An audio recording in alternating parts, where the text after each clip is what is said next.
মনোরম অনুষ্ঠানের মধ্যে দিয়ে বালুরঘাটের সূচনা হয়ে গেল বাংলার নাট্য পার্বণ অনুষ্ঠানের। বালুরঘাট নাট্য উৎকর্ষ কেন্দ্রে দক্ষিণ দিনাজপুর জেলা প্রশাসনের উদ্যোগে আয়োজিত হয় এই নাট্য পার্বণ অনুষ্ঠান। নাচে গানে বক্তব্যের মধ্যে দিয়ে শুভ সূচনা হয় এদিনের এই অনুষ্ঠানে উপস্থিত ছিলেন দক্ষিণ দিনাজপুরের জেলাশাসক বিজেন কৃষ্ণ, পুলিশ সুপার চিন্ময় মিত্তাল, জেলা পরিষদের সভাধিপতি চিন্তামণি বিহা, সহ সভাপতি অম্বরীশ সরকার সহ বিশিষ্টজনেরা। 26 থেকে 30 তারিখ পর্যন্ত আয়োজিত এই অনুষ্ঠানে জেলার 20টি নাট্যদল এবং কলকাতা থেকে আসা দলের নাটক পরিবেশন হবে। নাট্য উৎকর্ষ কেন্দ্রের ব্ল্যাক বক্স অর্থাৎ অন্তরঙ্গ, ওপেন থিয়েটার অর্থাৎ মুক্ত মঞ্চ এবং অস্থায়ী নাট্যমঞ্চ মোট 3টি জায়গায় নাটক পরিবেশন করবেন নাট্যদলগুলি। এদিনের এই অনুষ্ঠান কিনে দর্শকদের উৎসাহ উদ্দীপনা ছিল দেখার মতো।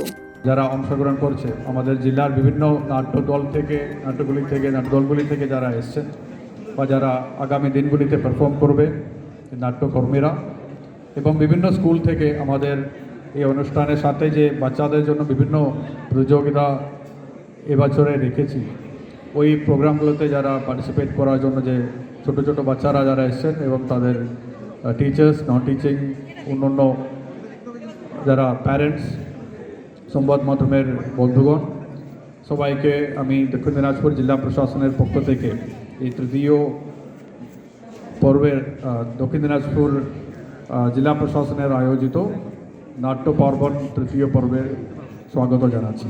ব্যুরো রিপোর্ট, লটারি সংবাদ।